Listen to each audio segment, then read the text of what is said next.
Hello, church. Welcome to this Friday's digital devotion. We are starting a new sermon series on Sunday that is entitled Villains.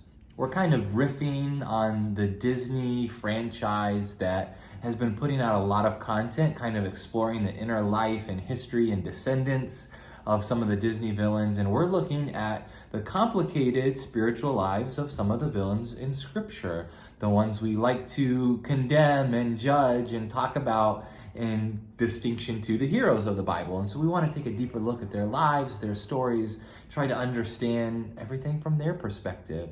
And as we continue this series of devotions on the poetry of John O'Donohue, we have a line, the next one, that we think really fits this idea of villains. That's right. So the line is, may you never place walls between the light and yourself.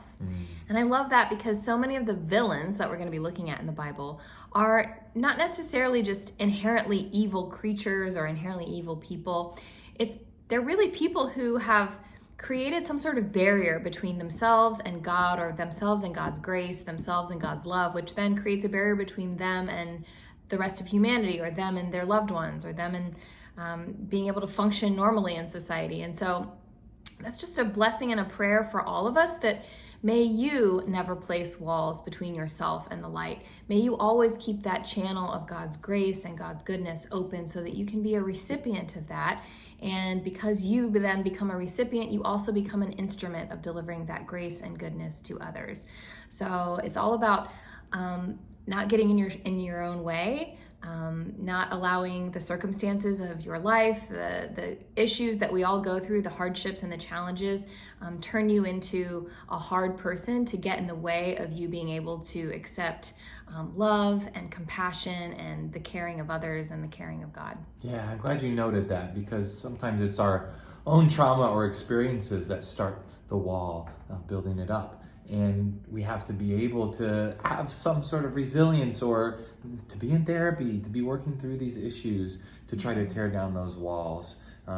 We've seen in our world the trouble that comes from building too many walls. And so in our own lives, I hope that we can not put something between ourselves and God's light or God's grace. It's so easy to do that, to shut ourselves off. But part of our own spiritual or faith journey is opening ourselves up. We have to be open to receive God's grace. It's always there, but so important for us to be able to see it, to see how it's working, to see how it's moving. And we can only do that when we don't allow these barriers to prevent us from experiencing what is already there for us. So we hope you'll join us on Sunday and kick off this new sermon series. We'll see you then.